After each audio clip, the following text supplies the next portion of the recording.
Homicide is a stabbing along the Danforth near Cotswell. We're going to have a live update on the search for the killer in moments.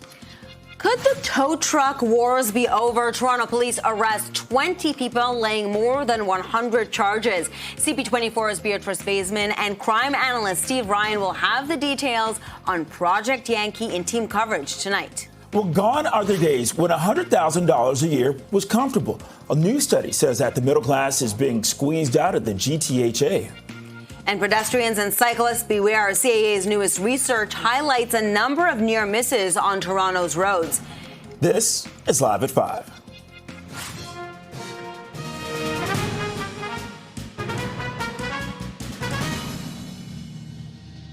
Hello, I'm Arda Zakarian. I'm Bakari Savage. Welcome to Live at 5. A 36-year-old man is dead, and police are now searching for a suspect in the city's latest homicide.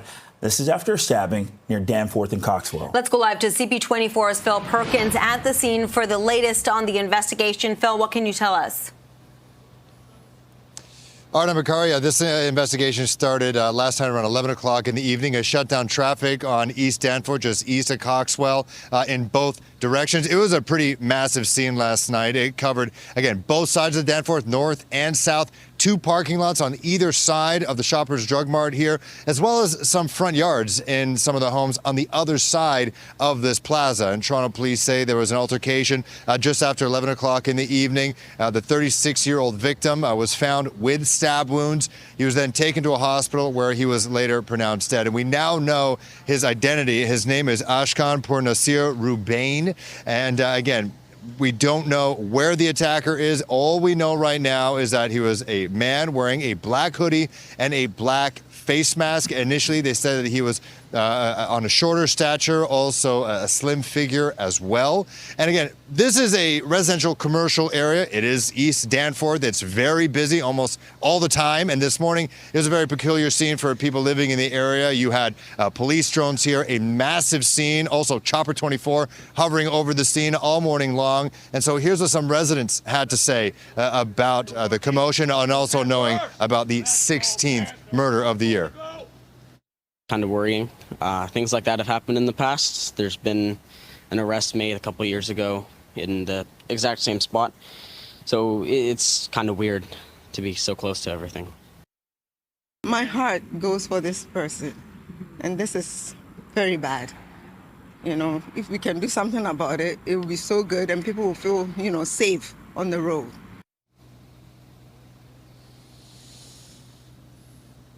And speaking of people feeling safe in the area, I reached out to Toronto Police Media Division asking them, is this latest murder not connected, targeted, or is it completely random? Still haven't heard from them, but once I do get an answer, I'll let you guys know. Back to you. Thank you so much, Phil, for keeping us updated. Now, 20 people have been arrested and more than 100 charges have been laid in police crackdown on GTA tow truck violence. Right now, let's go live to CP24's Beatrice Baseman, who's at Toronto Police Headquarters. She'll be joined by CP24's crime analyst, Steve Ryan. B. Bakari, Arda, police today talking about the fact that they believe they've dismantled an organized criminal network operating in the tow truck industry. And it really is a turf war. Police arguing that some of this violence happened. Some of these members of this group called the Union were trying to gain control, police say, of the tow truck industry. 20 people arrested, 111 charges, including 52 charges of conspiracy to commit murder. Police also sharing some videos today that they believe connected to this group, including videos we're showing you on your screen, one in Whitby, one in Toronto in the city's east end. In one case, someone throwing a Molotov cocktail at someone who was also part of the tow truck industry. Another one showing a tow truck being torched, set on fire. And really, police believe, and these are not the words they use, but that they've got essentially the head of the snake here, the heads of this criminal organization. We also know, according to court documents obtained by CP24, that police allege that some of those involved in this criminal network were planning on carrying out other attacks, according to these documents. 2 attacks at a bar in Pickering, 1 on a bar in Scarborough. The chief today saying that, mass attacks have been thwarted because of this police investigation that also included wiretapping. Here's what we heard from the chief superintendent, Joe Matthews, when I asked him specifically related to the Piper Arms shooting 2 weeks ago. We heard at the time those were hired guns. So I asked today, are these the people that hired the guns? Here's his answer. The information that we have from our investigation that I can speak on is that we are at the upper echelon. We are with the group that was organizing and hiring the acts of violence. And it's quite telling that none of them have criminal records or are before the courts because they are the higher level. This is why we have a specialized unit with the Toronto Police Service in our major project section that go after this very group. And the way that we go after them is through wiretap investigations, where we get the conversations about the planning and the organizing of these violent acts. Let's bring in our crime analyst, Steve Ryan, who's with me here at police headquarters. We heard there the chief superintendent say this is the upper echelon. None of them have criminal records because they were kind of the ones pulling the strings on the ground. How significant are these arrests, Steve? Huge. When it comes to organized crime and when you make arrests, oftentimes you get the foot soldiers, you get the people at the bottom of that food chain. When you can get those in charge, it really makes it that much more effective. And in essence, what you do is you disrupt and you dismantle that entire organization because you've got those that typically are insulated from law enforcement. But in this particular case, with some great police work, they were able to get those at the top. So I think we will see a significant decrease in crime when it comes to the tow truck war that's going on here in the city. How do you do that? In the Piper Arms case, police arrested the people they believe actually pulled the triggers. Now they're going after the upper echelon. So how do you go from those foot soldiers to actually getting the people who are calling the shots? Well, during that press conference today, the police mentioned wiretaps. Wiretaps, I don't like talking about wiretaps that often, as I said to you before, but wiretaps have a significant amount of power when it comes to listening to people's conversations. So when they arrested that group a few weeks back and said, we've got the hired guns, and it was you that asked who hired them, and the police did not want to say at the time. Most likely they were under some sort of surveillance, under a wiretap of some sort, and they were listening for that information. This is why we've got the announcements today with regards to all these arrests. Confident are you, Steve, that these arrests are actually going to make a dent when it comes to the violence and the tow truck turf wars that we've been seeing in the city really since 2023, and they've only escalated since? Yeah, great question. And since the police announced that they've got the ringleaders of this group, this organized crime group, I would suspect that we will see a decrease in the amount of tow truck turf wars going on out there because they didn't just get the foot soldiers, they got those at the top, those that are calling the shots. So I do believe that we will see a decrease in that sort of criminality.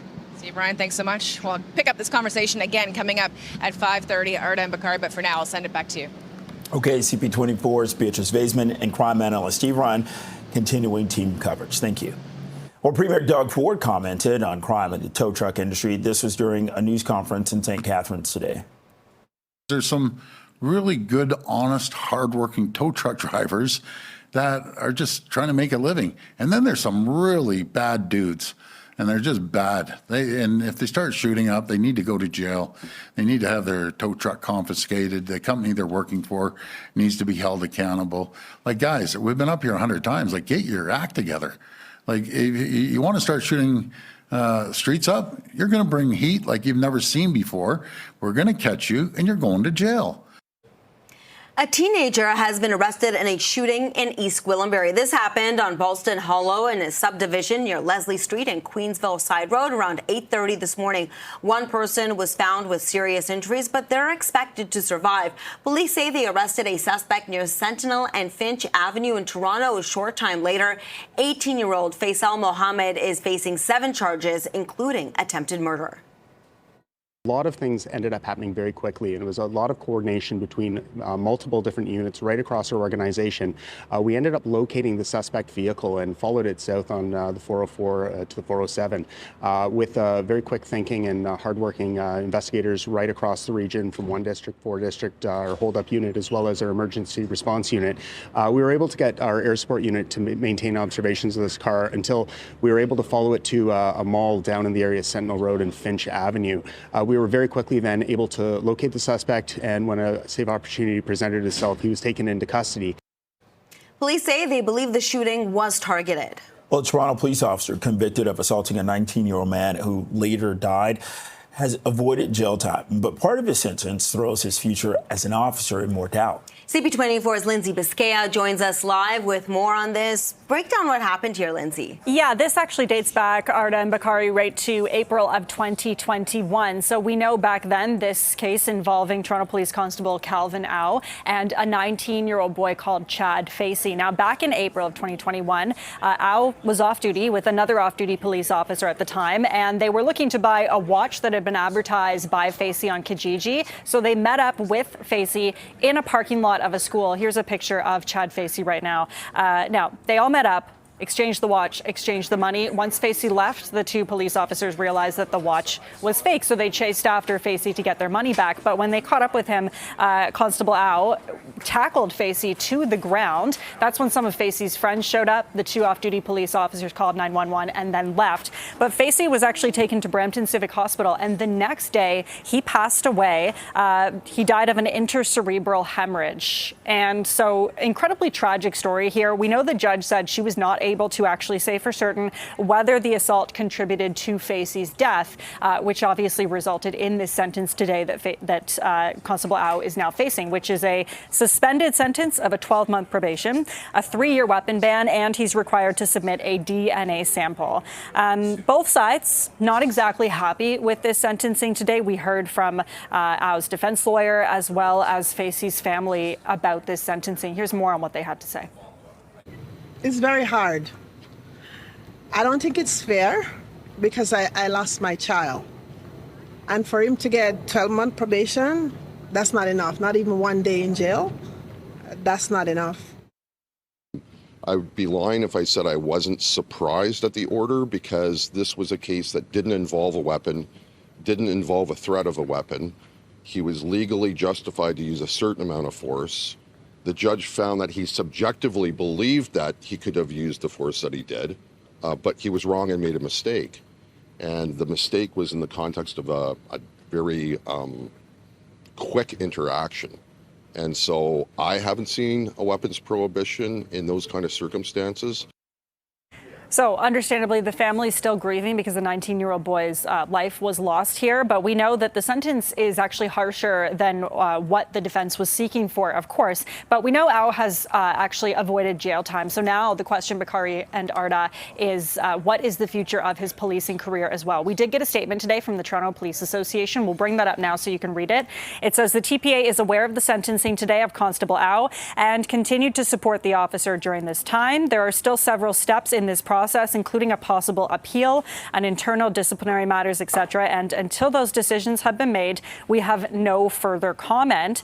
So it does sound as though there could be further maybe appeals happening here. Arden Bakari, at this point, we don't know. We know that Constable Au has been suspended with pay. We also know Facey's family is continuing with their civil suit, according to their lawyers, that is seeking justice and accountability for Chad Facey. So again, this is probably not the end of this story, but we do have this sentencing, which was just handed down today in a Brampton courtroom. Back to you. Lindsay, thank you so much for this. A toddler from Montreal who went missing has been found alive in Ontario. Yeah, the 3-year-old girl was located on the side of Highway 417 near the town of St. Albert, southeast of Ottawa. That was this afternoon. She was spotted by an OPP drone. Quebec police say that the child was alert and speaking with officers when she was found. She had been reported missing by her mother Sunday. Police say that they're continuing to investigate. And police have identified the man who fell off the Gardiner while fleeing from officers on Monday night. Officers blocked a stolen BMW on the Gardiner near Jarvis. This was during an investigation for carjacking. A suspect then suffered serious injuries when he fell from the elevated expressway. 21-year-old Javed Hussain of Toronto is facing 11 charges, including robbery with violence and robbery with a firearm.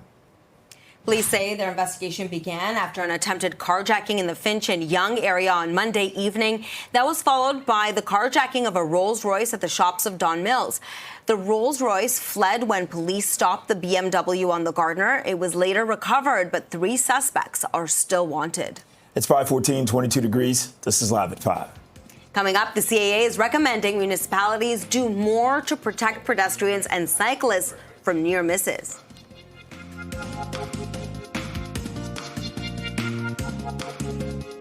Welcome back. A new CAA study is raising concerns about the safety of cyclists and pedestrians on the roads. Okay, for more on the story, let's go live to CP24's Andrew Brennan, who joins us from the newsroom. Andrew. Well, okay, guys, let's try to break down what this signifies and also how big of a deal this could potentially be if you're extrapolating from the data. This study looked at 20 intersections, just 20 of them around the country, and they saw a lot of this. You see all those times where someone's crossing the street, may or may not getting close to danger, more so likely may than may not. Well, according to the CAA studies, which had 20 intersections have cameras installed, 360-degree viewing, so that they could capture all of the images and close calls you see on your screen. The result, out of just those 20 intersections, over 616,000 near misses were recorded over 7 months. Now, if you think of the fact that there are tens of thousands of intersections in this country, some not as busy as the ones we're looking at, but clearly, if you have 616,000 at just 20, there are a lot more happening elsewhere. The CAA does have some recommendations.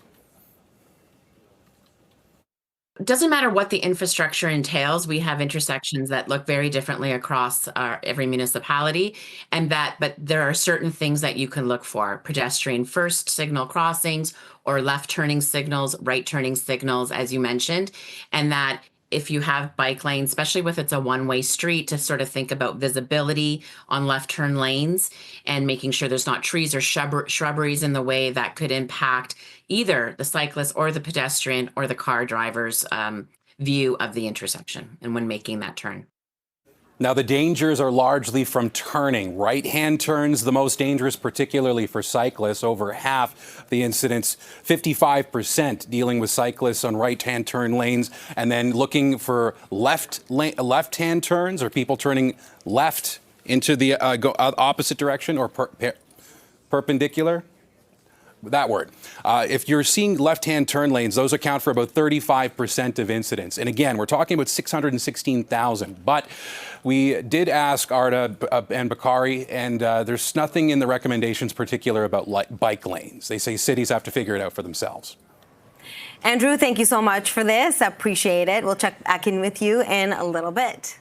Okay, let's get a check on the evening commute with CP24 traffic specialist Angela Aj. I couldn't say rush hour commute. You couldn't. No, you couldn't. Don't do that to us. It's still slow out there, though, Bakari and Arda. Just watching problems which are really impacting the drive happening on the southbound lanes of the 427. It's in the Express, just as you approach the QE Gardiner. Still those two left lanes blocked. The good news, emergency crews are on scene and got a couple of lanes squeezing by. Here's a bit of bad news, because sometimes I got to give you that. If you're headed south, it's really backed up from Burnham Thorpe. Stick with the collectors just to bypass this situation. We also have problems slowing down the drive on the 401. This is the eastbound 401, just as you make your way past Avenue Road in the collectors. It is a collision. You just can see the MTO blocker crews blocking the left lane. And taking a look at your drive on the DVP 404 combo, north and southbound traffic really busy between Finch and Don Mills. This CP24 traffic report is brought to you by 407 ETR. Enjoy the journey with a stress-free commute. Thanks, Aj. It's 5:19 now, 22 degrees. This is Live at 5. Hey, coming up, we're going to take a closer look at a new report that finds salaries have not kept up with the housing costs in the GTA.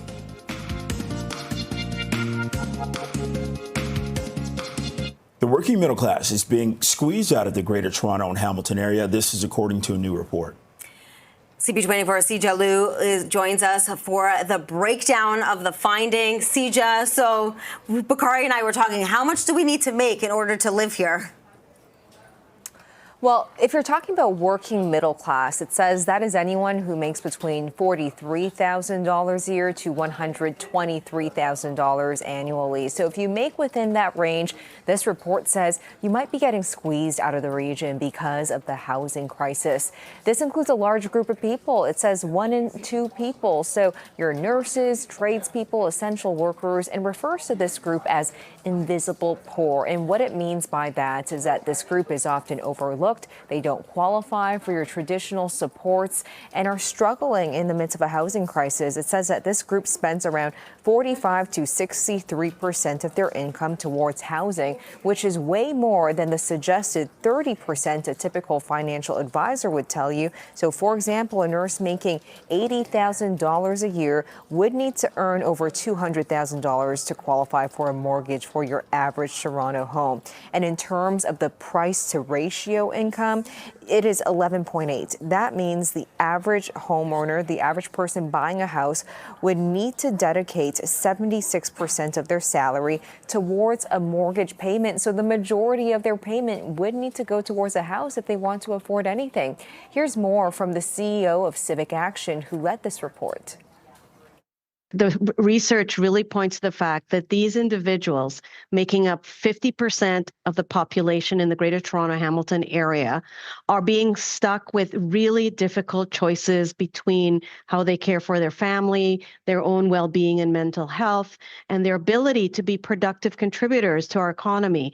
And so the result is really that we're not seeing it, but it is of a scale that we urgently need to pay attention to.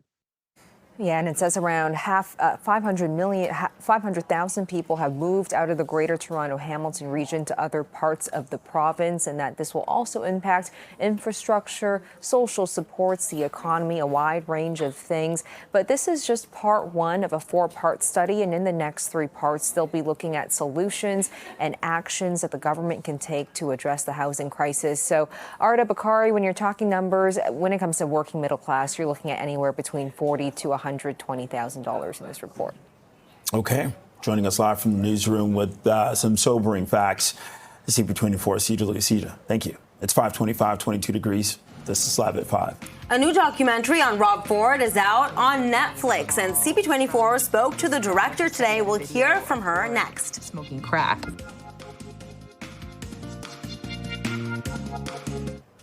Welcome back. CP24 had a chance today to speak with the director of a new documentary chronicling late Toronto Mayor Rob Ford's rise to power and that chaotic time in office. I remember this. I just started here at CP24 during that time. Take a look. I remember getting a call from this guy who said he had a video of Ford smoking crack. A train wreck. The Mayor of Mayhem is now streaming on Netflix. The documentary details allegations of Ford's public drunkenness and use of crack cocaine, something that he eventually admitted to. Premier Doug Ford has called the examination of his late brother disgusting, but director Cheyenne Brown says that she took a balanced approach. We really set out to make a balanced film, and we spoke to a whole range of people like councillors, his colleagues, his close, friends. So I really, I feel like it is balanced, and it really sort of humanizes and sympathizes Rob in ways that I think haven't necessarily been presented before. Ford served as Toronto Mayor for 4 years. He died of cancer at the age of 46 in 2016. It's 5:28, 22 degrees. This is Live at 5. And we're live at Danforth and Coxwell, the scene of the city's latest homicide.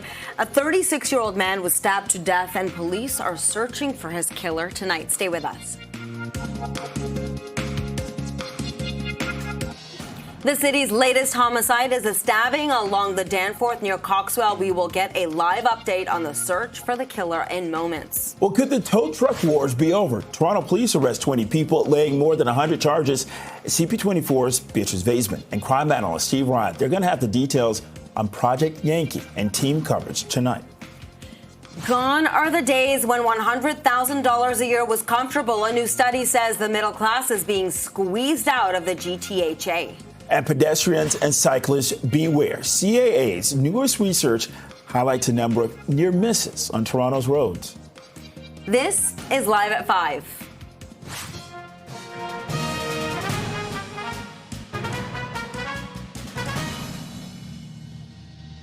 Good evening. I'm Bakari Savage. And I'm Arda Zakarian. Welcome to Live at 5. Police have identified the man who fell off the Gardiner while fleeing from officers on Monday night. So officers blocked in a stolen BMW on the Gardiner near Jarvis. This was during a carjacking investigation.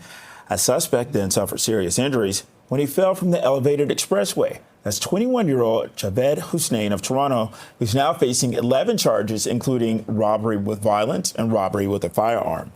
Police say their investigation began after an attempted carjacking in the Finch and Yonge area Monday evening. That was followed by the carjacking of a Rolls-Royce at the shops at Don Mills.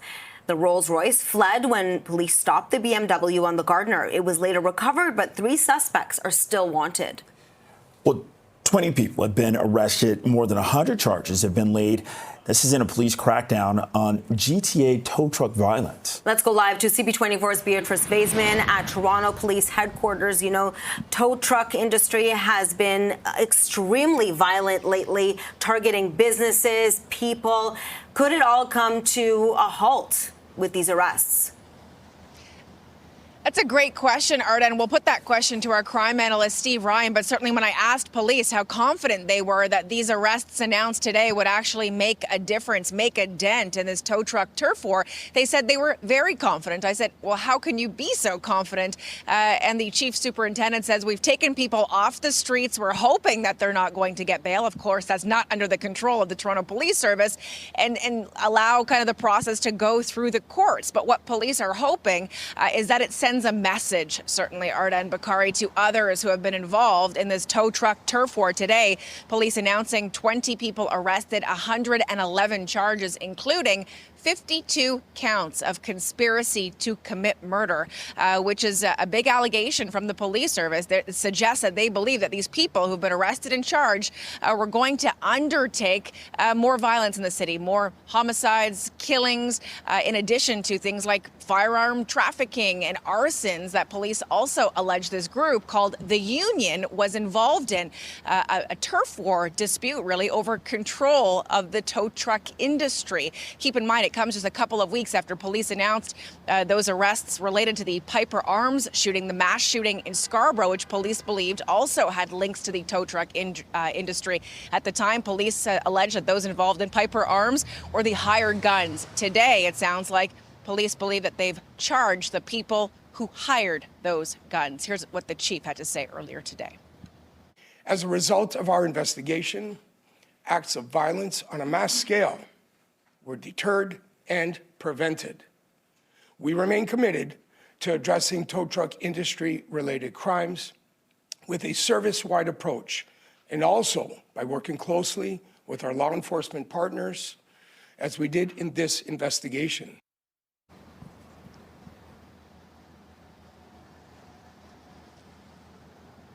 Let's bring in CP24's crime analyst to get more, information and perspective on the story. Arda asked me, will this make a difference in terms of the violence within the tow truck industry? What happens now, Steve? Do other people engaged in this industry and this violence go into hiding? Are they thinking the police are coming after me? Will it make a difference? I think it'll make a big difference based on the information that the Toronto Police shared today with regards to believing that they got the ringleaders of this group. And once you take out those that make the decisions at the top, it really does disrupt and dismantle a criminal organization because nobody's calling the shots. So the fact that the police were able to get to the top of that food chain, I think is great police work. And I do think you're going to see a reduction in the amount of crimes that are taking place with regards to tow trucks. The chief and the chief super wouldn't comment on this case specifically because there is a publication ban in place. But the court records that we've obtained show that there was at least some of the accused are accused of conspiracy to commit murder on a quite large scale at 2 pubs in Pickering, 1 pub in Scarborough. What does that tell you, Steve, about the kind of the size and scope under which this group was operating under? Yeah, it really speaks to the amount of violence that this group was prepared to engage in. And it goes to the importance of this type of police work as well, because it will have a significant impact on the quality of life for everybody throughout the GTA, given the fact that they now have the ringleaders of this group in custody right now. And if they do get bail, the police have some power when it comes to a bail compliance check. So at least the police can monitor the goings on with these individuals. If in fact they do get bail, they'll be on strict conditions. The cops can check on them to make sure that they're abiding by those conditions. So it is a good day all around when it comes to law enforcement, and great work by the Toronto Police. Wiretaps utilized in this case. How important of that is a tool, and how do police go about using it? I guess, did they flip someone maybe who was arrested as part of the Piper Arms investigation? Did they flip someone in the union group that police have been calling in this organization? Yeah, so wiretaps are usually secret when it comes to investigations. But given the fact that the police did mention wiretaps today, I'll add this part to it. When that group was arrested for all of those violent, brazen attacks that the police linked to the tow truck industry, the hired guns, if you will, they could have been actively working on those who hired those guns, to use your words. Reasonable grounds to believe that that offense is being committed, but you need to obtain the evidence. So you go up on wires, you listen to the chatter taking place on the wires, and that's how they most likely form their grounds to make these arrests that they announced today. Police work. Steve Ryan, thanks so much for your time, as always. Artem Bakari, obviously this will make its way through the courts now, but is the important efforts by the Toronto Police Service announced today in trying to dismantle the tow truck industry turf wars that's been happening in this city and across the GTA as well. We'll send it back to you. Beatrice, thank you to you and to our crime analyst, Steve Ryan, for this. Premier Doug Ford commented on crime in the tow truck industry during a news conference in St. Catharines today. This all goes back to making sure the federal government does bail reform, make sure they have mandatory sentencing. Now, if you commit a heinous crime or you try to hurt the community, you need to go to jail for a long time. And then that message goes to all of their buddies, all the gangsters, and they're saying, hey, we aren't going to get a slap on the wrist. We're going to federal penitentiary for years. That will wake them up real quick. Looking at other headlines, a 36-year-old man is dead, and police are looking for a suspect in the city's latest homicide. This is after a stabbing near Danforth in Coxwell. Let's go live to CP24's Phil Perkins, who is at the scene for the latest on this investigation. Tell us what happened, Phil. Artem Bakari, this all happened around 11 o'clock last night. It was a huge scene. There was caution tape on either side of Danforth, just east of Coxwell, just west of Woodbine. There was a crime scene on the parking lot on either side of the Shoppers Drug Mart, also in some of the houses just behind the parking lot here of the plaza. Police say a 36-year-old man got into some kind of altercation. They found him with stab wounds. He was taken to a nearby hospital where he later died of his injuries. We now know his name. It is Ashkan Puznahir Ruzbain. In terms of the area itself, again, this was a pretty large scene. There were police drones in the air this morning. There were officers, the Forensic Investigation Unit, also in one of the parking lots here. And also Chopper 24 was hovering over the neighborhood as kids were going to school this morning. And so people clearly pretty shocked about what happened in an area where something like this doesn't happen all the time. Here's what they had to say. I have children and also myself. I've been living here for so long, and I feel like this is scary. It is scary because sometimes I'm here most of the time, especially as shoppers. I come here a lot, and hearing this in my community, it's not safe. Yeah. And it's scary, and I'm so sad. I was sitting on my porch, just on that side, and I saw this guy in a white T-shirt. I think he put down a couple things and just walked out of the driveway like it was his own house. And I didn't think much of it. It may have been my neighbor's friend. I thought that, and then cops showed up, like heavily armed cops, and then I just went to my friend's house across the street, and then that's pretty much it. But I didn't connect that was the suspect until this morning. And still a small police presence on just like a little bit of one of these parking lots here on either side of the Shoppers. As for the attacker, police say he is a male wearing a black hoodie and a black face mask. Again, if you have any security video and you live in the area, you have a business in the area, you can send it over to Toronto Police to help them out. Back to you. Okay, live along the Danforth CP24's Phil Perkins. Thanks, Phil. A Toronto police officer convicted of assaulting a 19-year-old man who later died has avoided jail time, but part of his sentence throws his future as an officer into more doubt. CP24's Lindsay Biscaya joins us live with more on this, and we did hear from a number of people today on this case, including the person's mother who passed away. Yeah, exactly. Chad Facey, the 19-year-old boy who passed away in this assault that we're talking about. His family has been pretty outspoken about this sentencing handed down today in a Brampton courthouse. We know at this point, so Toronto Police Constable Calvin Au, pictured here, this is at least the court sketch of Constable Au, has been handed a suspended sentence of 12-month probation, a 3-year weapon ban, and a requirement to submit a DNA sample. You're also seeing pictures of the 19-year-old Chad Facey, who died back in 2021. So this whole incident stems from April of 2021, when Constable Au and another off-duty officer at the time were meeting Chad Facey because he was selling a watch on Kijiji. So they met in the parking lot of a school, and happened. The money was exchanged, the watch was exchanged. Chad Facey left, and that's when the two officers determined that the watch was fake. So they started chasing after Facey to get the money back, and that is when Constable Au actually tackled Facey to the ground. A 19-year-old boy and two off-duty police officers tackled him to the ground. Facey's friends showed up. The two off-duty police officers did call 911, and then they left, and Facey was taken to hospital. But the day after that happened, Facey actually died of an intracerebral hemorrhage. So pretty tragic, this story, but we know that the judge today said she was not able to say for certain whether the assault contributed to Facey's death, which resulted in no jail time for Constable Au. And as you mentioned off the top there, Arda, we did hear from both sides today, the defense lawyer as well as Facey's family's lawyer and his family about this sentence. Here's more on what they had to say. From my perspective, I think he would not be useful as a police officer, given the findings in the conviction and now the sentence. But of course, there's a separate process that looks at that. And yes, I think it lays the groundwork for, in the PSA process, disciplinary process, for a determination that he should lose his job. He was disappointed that he was found guilty. He's disappointed with the weapons prohibition. At the same time, he does feel terrible for the Facey family. We all do. No matter what the result was going to happen in this case, even if he walked entirely and was found not guilty, nobody would have been celebrating. And I don't think anyone is celebrating, Bakari and Arda, when it comes to this sentencing, because it's just incredibly tragic, the situation everyone finds themselves in. A 19-year-old boy dead. But the defense lawyer for Au also said that they were surprised that Au didn't get jail time, but they're happy about that. However, disappointed with the sentencing overall. Now, the big question, as you both mentioned, is what will happen with the future of Au's police career as well. We did get a statement from the Toronto Police Association. We'll bring it up so you can read it. It says the TPA is aware of the sentencing today of Constable Au and continue to support the officer during this time. There are still several steps in this process, including a possible appeal, internal disciplinary matters, etc. And until those decisions have been made, we have no further comment. We know Facey's family is continuing with a civil suit as well, so probably not the end of this story. But at this moment, Arda and Bakari, we know that Constable Au has been suspended with pay. Back to you. Okay, joining us live from the newsroom, CP24's Lindsay Biscay. Lindsay, thank you.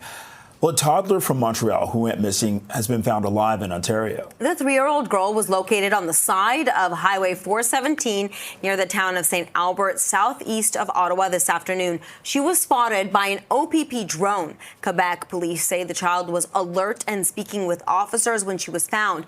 She had been reported missing by her mother on Sunday, and police say they are continuing to investigate. It's 5:44, 22 degrees. This is Live at 5. Coming up, we'll take a closer look at a new report that finds salaries have not kept up with housing costs in the GTA. Stay with us. Welcome back. The working middle class is being squeezed out of the Greater Toronto and Hamilton area, according to a new report.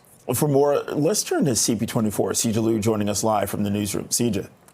Bakari, Arda, this report does qualify a lot of people, this demographic. It says half the people in the Greater Toronto and Hamilton area are considered the working middle class. This is anyone that makes between $40,000 a year to $123,000. It includes teachers, nurses, tradespeople, a whole host of essential workers.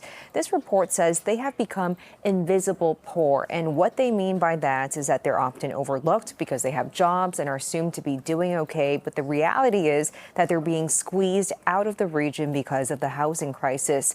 It finds that the working middle class doesn't qualify for your typical housing supports, so they end up spending around 45 to 63% of their income towards housing, which is a lot more than the suggested 30% of your income on housing. For example, a nurse earning $80,000 a year would need to make $200,000 a year to qualify for a mortgage in your average Toronto home. It also found that the average median household income, which is $100,000, is not keeping up with the rising housing costs. And as a result, the price-to-income ratio in the city has reached 11.8 times the median household income. What that means is the average middle-class worker would need to spend 76% of their salary on their mortgage on your typical Toronto home. We spoke to the CEO of Civic Action about what this means when it comes to the effects the greater economy will feel. Right now, for every dollar that we don't invest in workforce housing for middle-income folks, we are basically eliminating the opportunity 4 times over to affect better productivity. So for every dollar we invest in workforce housing, companies that can see a 31% less in turnover and 22% less in absenteeism. So it's affecting, teachers' ability to come to work and show up 100%, the ability of transit workers to be where they need to be, or construction workers. And because of the housing costs, the report says many people have had to make the tough decision of moving away. It says over the last decade, 500,000 people have moved out of Greater Toronto area to outside regions in the province because of the housing crisis. But this is just part 1 of their 4-part study. So in the next 3 parts, Civic Action, along with their other groups, will be looking into how we can solve this problem and the actions that should follow. Back to you. Sija, thank you so much for this. Let's check on the commute with CP24's traffic specialist, Adwa. Adwa, we're not calling it rush hour. No. What are we calling it? We're calling it just the drive home. Lovely drive home. That's what we're calling it. If you're making your way out on the major routes, I do my best to get drivers around. And probably you want to avoid is happening on the Niagara-bound lanes of the QEW. This is just as you make your way past the West Mall. Crews on scene of a collision that is blocking the right lane as well. Has that right shoulder. Tankers involved in this, so this one could be there for some time. So just be aware of that. If you're looking for an alternative, the service roads are actually moving a whole lot better. Southbound on the 427, problems persist in the Express on the approach to the QE Gardiner. Ongoing collision still there in those 2 right lanes. And again, it's creating quite the slowdown from before Burnhamthorpe. Collectors are moving just a little bit better, so that's probably where you want to be. And you know what? Some good news. We had problems, still slow on the 401, but eastbound 401 collector problems, which were blocking the left lane through Avenue Road, did clear. Outside of camera view, eastbound on the 407, it is the ramp that takes you to Highway 27. Crews on scene of a collision there, blocking the left lane. I'll send it back to you both. Adwa, thank you so much for this. You're It's welcome. 5:51 right now, 22 degrees. This is Live at 5. All right, coming up, the CAA is recommending municipalities do more to protect pedestrians and cyclists from near misses.